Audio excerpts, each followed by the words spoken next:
sharpest knife. He's a fox without a winner, a fisher in the waves. And with one whisper, he'll get into your veins. He'll gather all your courage, he'll feed on every fear.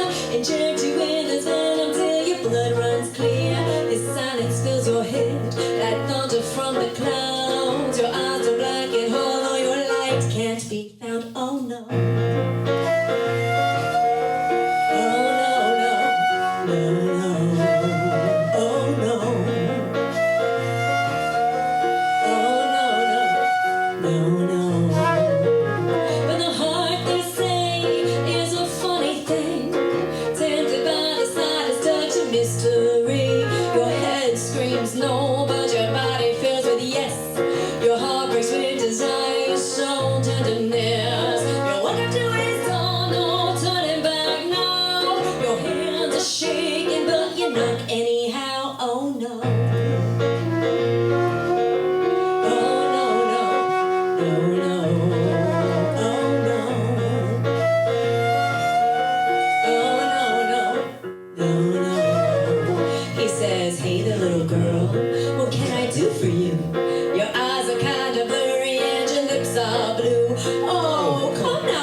Afraid I ain't gonna bite unless you want it that way. Step into my tent, take off your coat and boots. Sit down by the fire, I got a story for you. Once upon a time there was a little girl, tempted by the beauty of the underworld. She knocked on my door, she didn't think twice. Now she'll meet the blade of the sharpest knife. Oh no.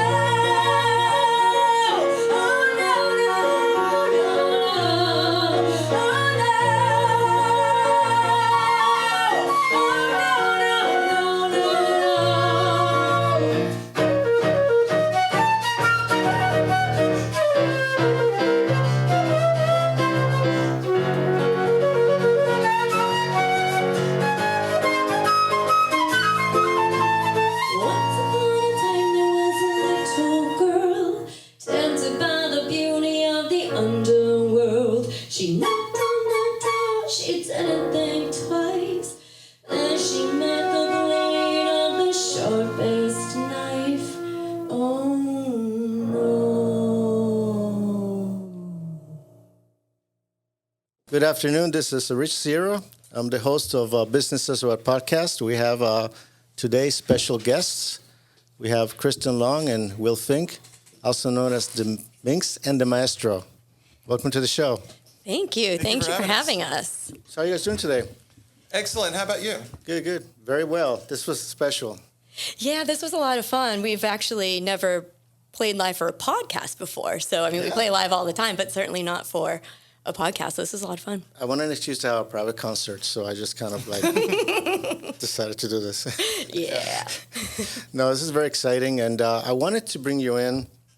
We're friends, and we've known each other for a few years now, and the first time that I heard you, you have amazing talent. But more importantly, you actually reach people's souls. And that's to me, very special. Thank you for saying that. That's the difference between performing and actually reaching, so you guys do that. Thank you. Thank it's you. only 4 minutes in, so we're going that direction now. So anyway, today I want to bring you because you as musicians have challenges, and you're a performing artist. You're a small business. Yep. So from time to time, I'm going to feature small businesses, and I want to also make it interesting and entertaining for the audience that to kind of see what challenges that you have faced as small business owners you want to share with us, and we can talk about them a little bit more. Yeah, great. As musicians, and we'll jump in at any time, but as musicians, what I learned early on was that you have to be very diverse in what you're able to do to earn money. So, you can perform, but you also have to be able to direct. And you also, there's just so many things that you have to be able to do to actually make a living. I started as a performer, got my degree in vocal performance, and I didn't even play piano at that point. And I learned really quickly that you have to, be able to accompany yourself because you couldn't count on pianists or guitar players. But yeah, I think the main thing is that our main challenge is trying to put everything that we do under one umbrella. So how long have you been performing, both of you? Well, I've been performing regularly since I was about 13 or 14. Like, I was in a bluegrass band with my brothers growing up, so that was one of those situations. Not everyone gets a chance to actually not only perform with your brothers, but doing it at a young age. So I actually kind of learned early on how to react with a crowd, how to perform for a crowd, and I just kind of never really looked back from there. And so I guess, wow, how old am I? It's been a while. So yeah, I've been performing for a good 30? Yeah, I'm 21.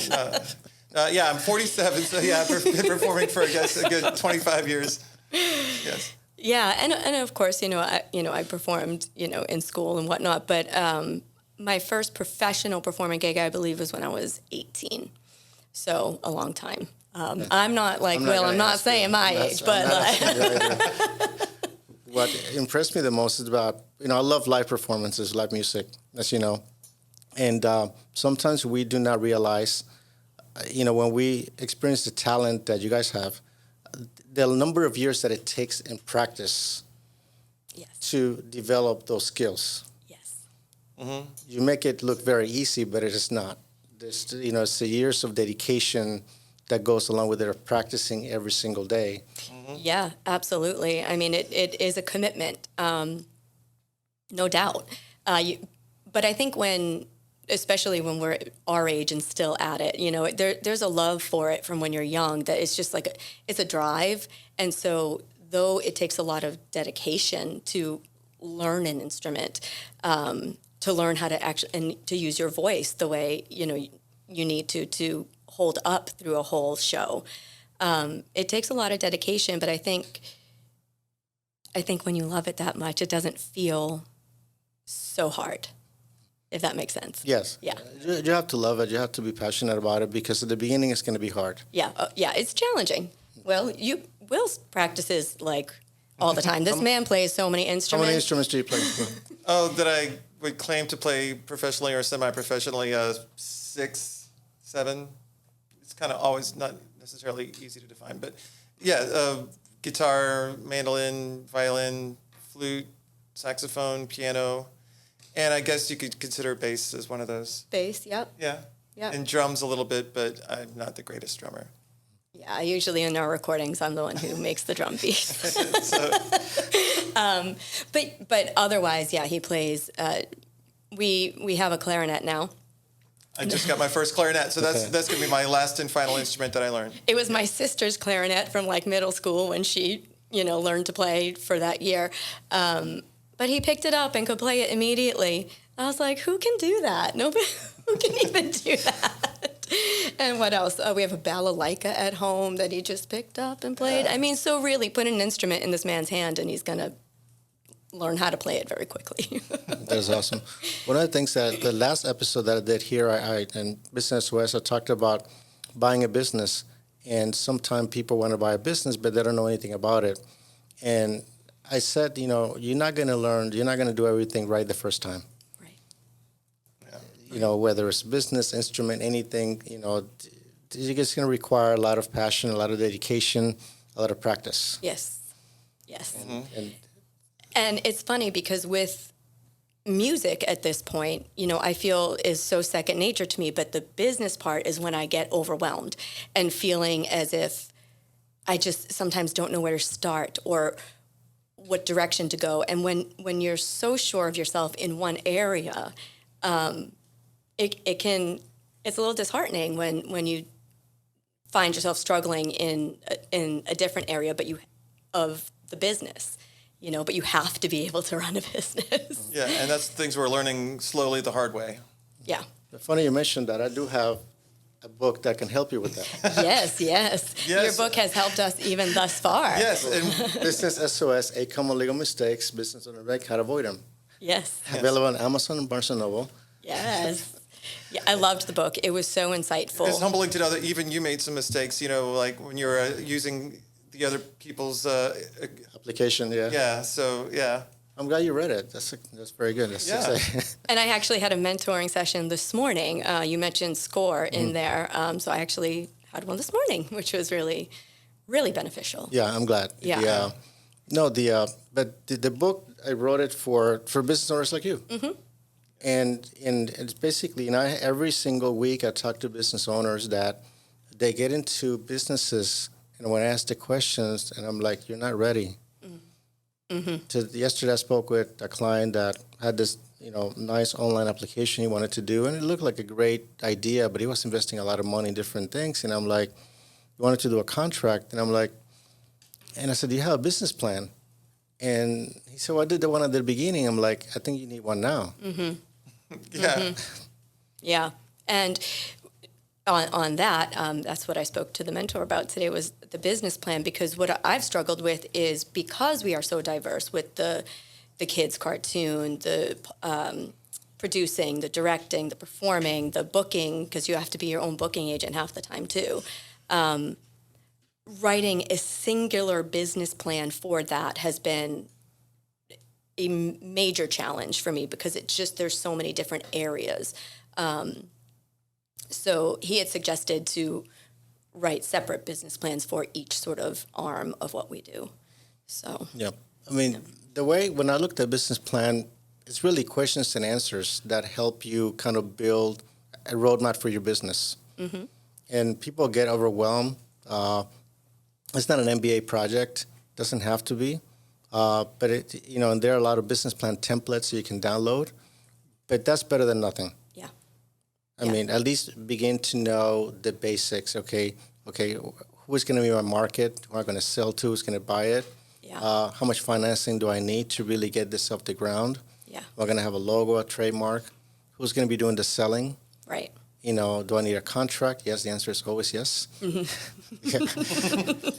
Yeah, contract. So those are the things, and a lot of people go into businesses with the greatest intentions, Yeah. with the greatest hope. They put a lot of money into it and find out that there's something missing, something they didn't plan. And the way I look at it, my rule is, if it does not work on paper, it will not work in real life. Right. Right. You got to work the scenarios. So it's always an element of risk. I mean, there's risk in everything we do, especially in business. It's chaotic. Yeah. But at the same time, the worst can happen when you do something on paper, it doesn't work out. You spend maybe a few hours, and that's it. That's the end and you learn something. Right. Yes. Right.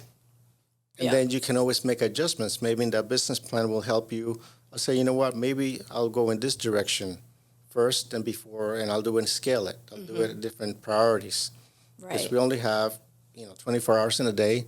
Both of you perform live. Yep. And you can be seen at Casablanca Cafe, sometimes during the week. Yes. And what days you're in Casablanca? Will is solo on Wednesdays. I'm solo on Thursdays, and we're together as the Minx and Maestro on Sundays. So there's 3 days there, plus you have other obligations that you do as well.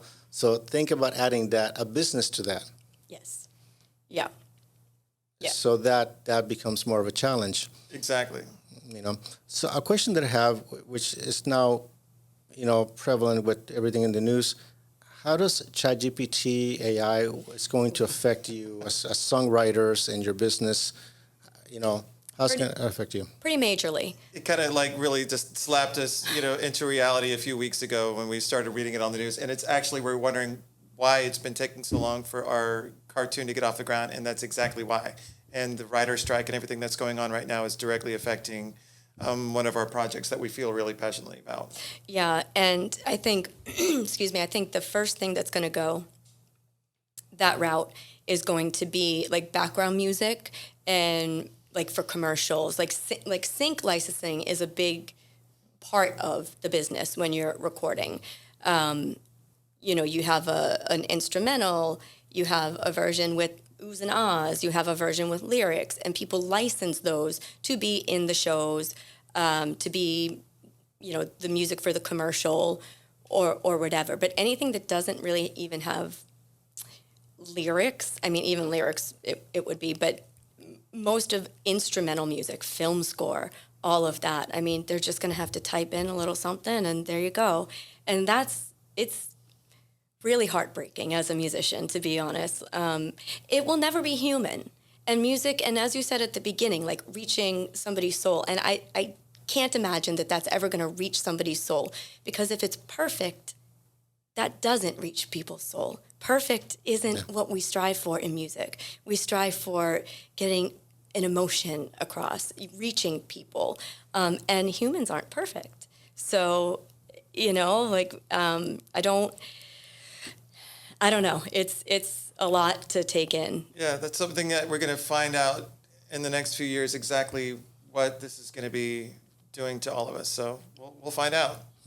One of the things, last week we saw, I think Sharon is back there. Hi, Sharon. The live studio audience. The lead singer of the Boss Project is a Bruce Springsteen, a tribute band. Hope you get to see it with us next time. They're just amazing musicians. But he says something that's very telling. He said, this is a dying art. Yeah. Live performances, it's a dying art. Mm-hmm.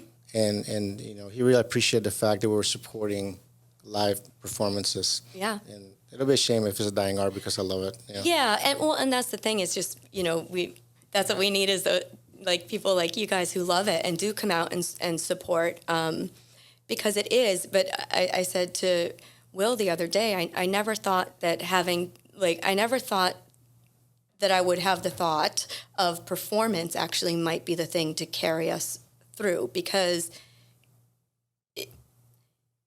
coming up, if you're going to be a performer, you don't think it's not going to bring you into retirement, right? Well, except for if you're huge. Yeah. Some of the lucky few. Yes. But now with this AI and everything, that's one thing they can't replace. They can't replace live performance. So I hope that people really I hope that they miss music and want to come out and see it and support the actual people that make it. So, I think it'll be there. Yeah. I think in terms of the movies, I'm not an expert in this, but basically just what I see, the music for the movies, the radio, people creating songs for downloads, that might be different, but live performances, I think it's here to stay. Yeah. I think it is, and it is a dying art, but it's still here. People still perform. People still, we have a great fan base, you guys, and we have people that come back year after year specifically to see us, and that means something. That means a lot, and so we just hope that sticks around. We'll still show up. Yeah. We'd love to see you guys. So, question that I have: what type of contracts as performing artists do you usually work with? So the first ones that I started working with were work for hire as a singer. Or an actress, but usually as a singer. So, and that's when they just pay you a set fee to go into the studio, sing a song, and be done with it. As a producer, I, have people sign work for hire agreements when I have them record with me, if it's a singer or a random instrumentalist, usually it's just the two of us, but... So there's that. What about you, Will? What do you think? Well, most of my contracts for hire, performance contracts. But then, of course, now that I'm also a vocal director at Royal Caribbean, we sign contracts for the duration of when we will be directing. Directing for their performances. Yep. So we sign contracts for that.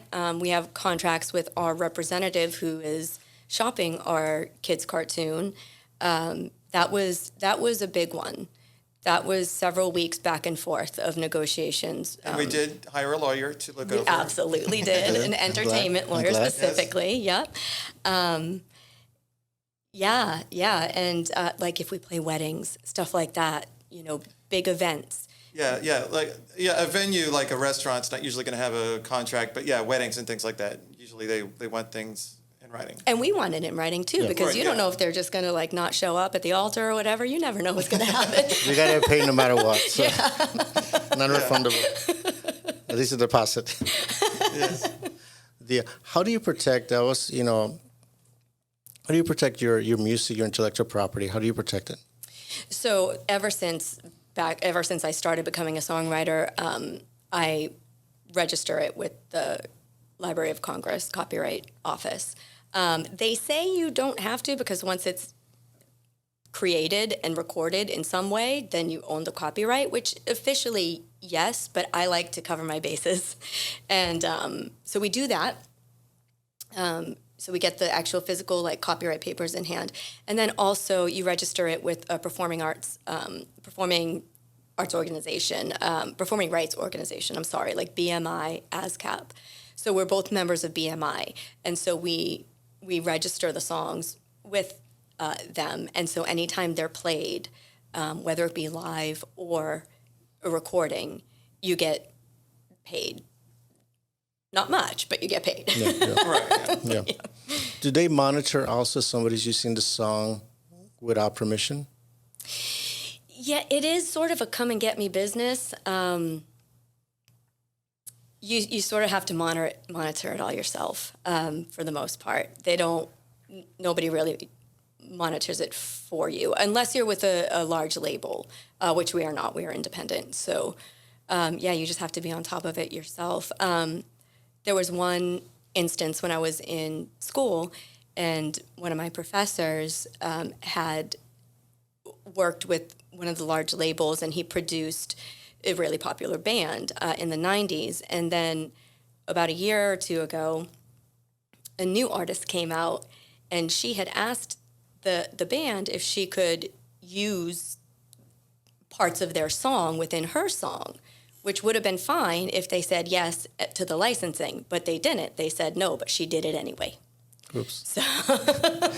So during that class, and it was a music business class, for that, I got to actually have sort of a behind the scenes look at what was that lawsuit and when it was happening. And of course, the producer and the band in the 90s, they won naturally, and they had to get the rights to the song and, whatnot. But yeah, there's a lot of lawsuits that go on within the music business because people just take. They just take. Yeah. Yeah. Yeah. It's just unfortunate you put a lot of work into it. Mm-hmm. Yep. And you have an album coming out. Yes, an EP, a 5-song EP. Yep. We're really excited about it. It was done as my master's degree final project. For Berklee, I graduated with my master's in music production from Berklee College of Music. First in the class. Congratulations. Thank you. Yes. So it was done for that purpose. So it was sort of an art for art's sake thing. I had never had that chance to just, do, and the studio's in our home, so I'm not having to, rent a commercial studio, which is, it's a lot of money. And so, it was the two of us. I wrote the songs. This last one that we did, Will here added the bridge, so he's a co-writer on that one. Yeah. But he writes amazing songs too. But this was something that the songs had already been written for a while, and it has a theme. And 3 songs are already out. Pandora, Sharpest Knife, and Blue Pack are out, and then the full EP will be coming out late fall. So It's exciting. Looking forward to it. thank you. Yeah, it was a lot of fun to put together. Will, do you have any thoughts about it? Oh, it was an amazing experience putting it all together in such a short amount of time, and things that she was just learning how to do on as far as recording. We were using that as we were recording all at the same time, and still doing some arranging, and just I'm really happy with the product and the fact that it's all with just 2 people. I think when you hear it and you hear the full sound that we can get off of that, I'm really proud of that. I'm really proud of that too. It should be. It's awesome. I heard some of the songs. I mean, I love it. Thank you. I'm fascinated by the writing process of songwriting. It's like a different language. Mm-hmm. How do you come up with the idea of a song and then arrange it and the finished product? Ooh, it depends. Sometimes I have something that I, am writing for. So for the kids show, I know what episode we write the episode. I know what I'm writing for. We know what we're writing for. The songs on the EP, I had written them over the course of several years, and they were more songs that I wrote simply from the heart, from what I was going through. Sometimes the lyrics come first, sometimes the music comes first, sometimes I sit down at the piano or pick up the guitar and it all happens at the same time.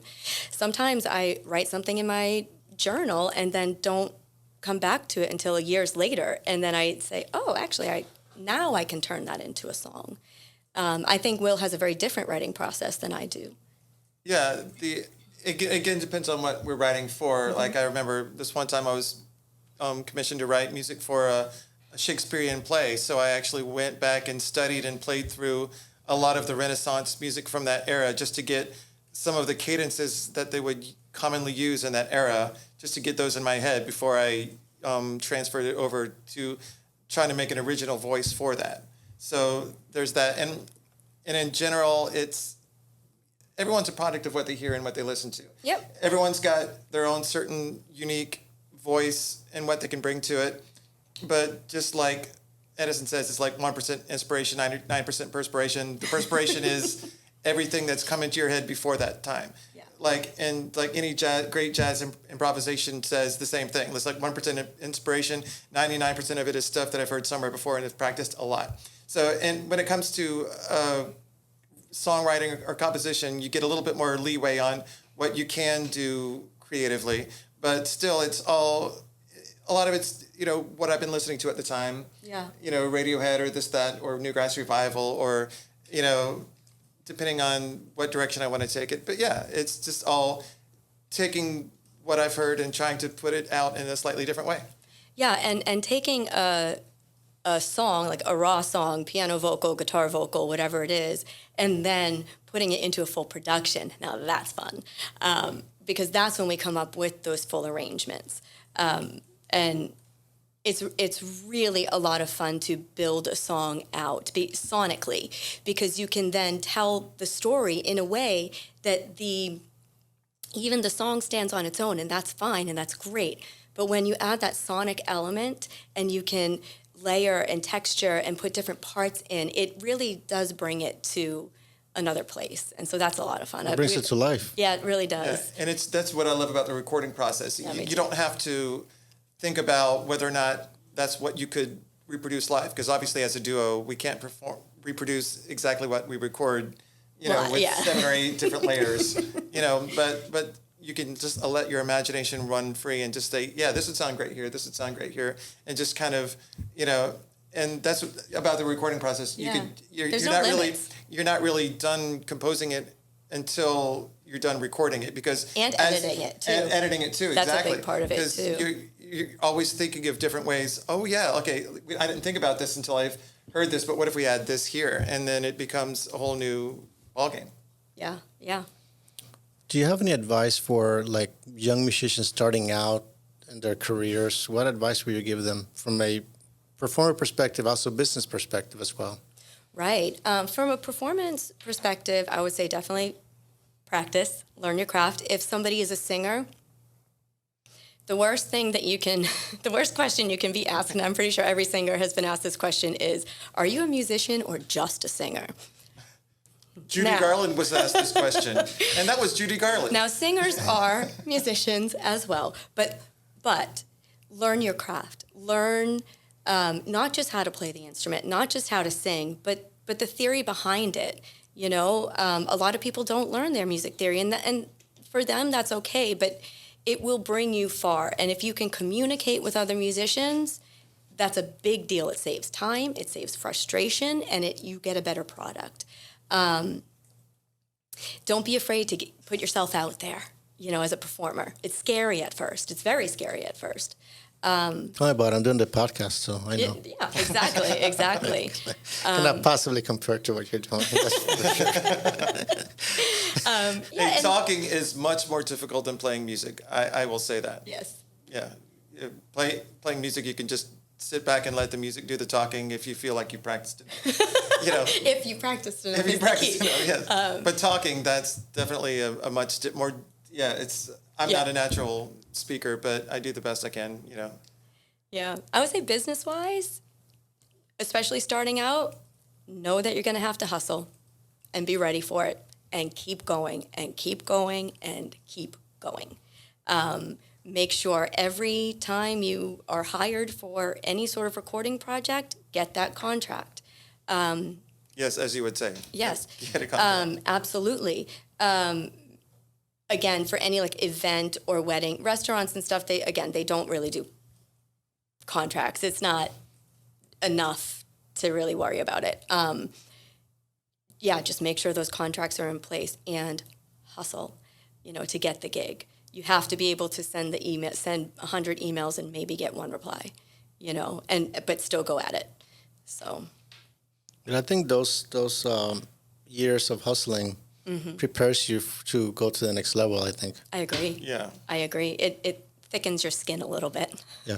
Yes. And that I'm a big Bruce Springsteen fan, Billy Joel fan, and look at their stories and the years that it took for them to get to the next level, get their first recording album. I mean, it's just mind-boggling. Yeah, it really is. It really is.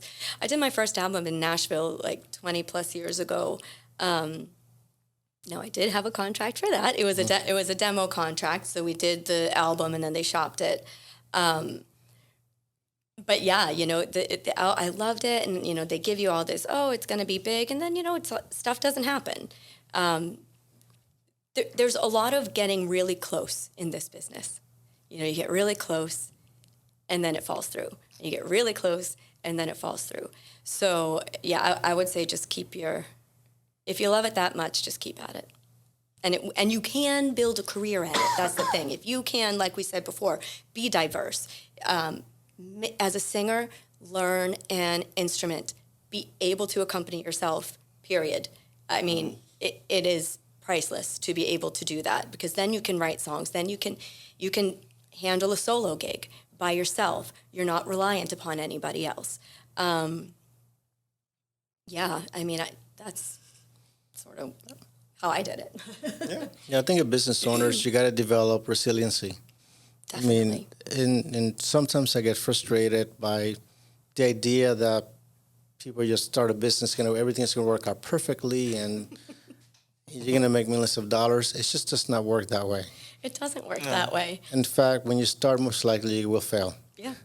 Yeah. Yep. And you just have to pick up yourself again and start again and keep going and going and going. Yeah. I mean, recently, just even today, we have the children's cartoon, Mandy and the Jam Fam, that we've created, and, we've recorded several of the songs. We've written all the songs, recorded the songs, have the scripts, have a pitch trailer. It's being shopped. It's in some, hands of some of these big studios. And, today, one of them passed on it. They were the first one to even give an answer, and they passed, but they gave us some really good feedback that we can then take and put into our presentation, rather than, oh, no, they passed, I give up. You can't do that. You cannot give up. No. I mean, there were so many amazing things that artists and shows that were just passed on, time and time again, that ended up becoming major hits. So. But you cannot give up. Yeah. No. Yeah. So what are the challenges you're facing right now? Well, I would say AI is the biggest one. Yeah. Okay. Yeah, I would say by far. Because competing against other people doesn't bother me. Competing against the machine, I just get visions of the Matrix. I was like, are we all really here? So yeah. So yeah, that's the biggest thing. But of course, battling yourself is the hardest thing. As a musician, I would say, or any artist, Yeah. We definitely battle ourselves on a daily. Financially, just putting so much into this cartoon to get it ready to pitch, that's a big thing. So you've got to make sure you believe in it if you're going to invest that amount of money in it, But because of that, so now I'm taking more contracts directing, so that I can now sort of replenish a little bit. We have to be creative. We have to be resourceful. Yes. That's business owners. What makes business owners succeed is their ability to solve problems, face them, and be creative in how to solve them. Yeah. Because we will have them. I still have them. I'm just wrote the book to share my experiences. But the reality is, as a business owner, it's chaotic. It's unpredictable. Yeah. Something is going to go wrong. You just got to be able to figure out how to get around it. You got to solve it and move on. Yeah. And I think directing has really prepared me for that more than anything. Yeah. Because live shows, especially live stage shows, production shows, big theater shows, Broadway shows, stuff like that, there will be stuff that goes wrong on stage right then and there or during rehearsal. And you have to be resourceful and you have to figure it out because that show's going to keep going. You know, like it's going to keep going. You have to figure out how to make it work. It's not I can't make this work. It's like, how do I make this work? You know? Yeah. So. Yeah. I have a question. The name Minx and The Maestro, tell me more about it. How did it come up? Well, I came up with it, but... it's a great name, by the way. Thank you. Because I called her a saucy minx. He did call me a saucy minx. And I was like, and he's definitely a maestro. He plays all these instruments. The Minx and the Maestro. That's cute. Yeah. So, yeah, that's where that came from. It is a great name. I just moved down to South Florida from North Florida to be with this amazing woman and create music. And yeah, we didn't have a name for at least the first 6 months or so. Yeah, it was a little bit. But the funny part is we had been playing music together for a good 6 or 7 years. Just, it was random. Well, we met on stage playing dueling pianos, so we didn't need like a band name at that point. And then it was just random duo gigs throughout, several years. And then we officially, started our duo about 5 years ago. Well, we've had the privilege listening to both of you. You make magical music together, I'll tell you that. Thank you. So much, Thank you. Yeah. How do people find you? So we have a website. We have minxandmaestroproductions.com. And also my solo website links to it as well, kristenlongmusic.com. Where can the people download the songs you have released? Anywhere. Spotify, Amazon, Apple, iTunes, any major streaming platform has them. What search do you have to do to pull the songs up? So right now they're under my name. Right now we're recording stuff to release as the Minx and the Maestro, but thus far it's been solo. It's still the two of us, but it was a solo project. So Kristen Long. And then you can write Kristen Long, and one of my albums is called Gypsy Soul. You can put that in, or just the names of the songs, Sharpest Knife, Blue Pack, Pandora. But if you type Kristen Long into Spotify, you'll eventually find it. In the show notes, we're going to have the links. Yes. To those links, so people can actually find it and download the music. Yes. And we have Instagram and we have Facebook and everything like that. We're old enough that we have Facebook. I was going to say, what about MySpace? I'm sorry, I had to do it. Yes. Sharon is probably saying, I cannot believe he said that. To all you MySpace users out there, we get it. I just couldn't pass it up. So before I close, I like to just remind our audience how they can find me. I'm going to make it a very short close for me because we're going to end the show with another performance by the Minx and the Maestro. Anybody wants to reach me, rich at richsierra.com. Want to learn more about our legal services at floridasmallbusinesslegalcenter.com. You can always call me at 866-842-5202.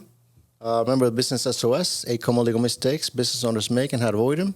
It's available on Amazon, Barnes & Noble, and you can find it in local bookstores. If you liked the show, hope you did. It's a great show. At least this one you will like. I don't know about the other ones, but this one is the best so far. Follow us in Apple Podcasts, Spotify, anywhere you follow to get your podcast. Also, we have the video on our YouTube channel. It's YouTube/@RichardSierra.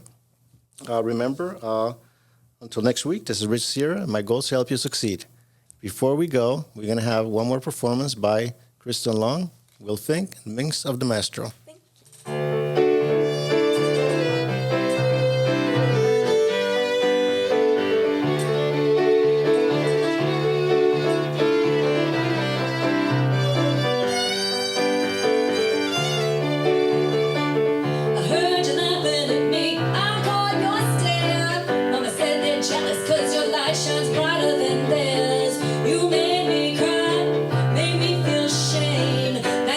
Don't even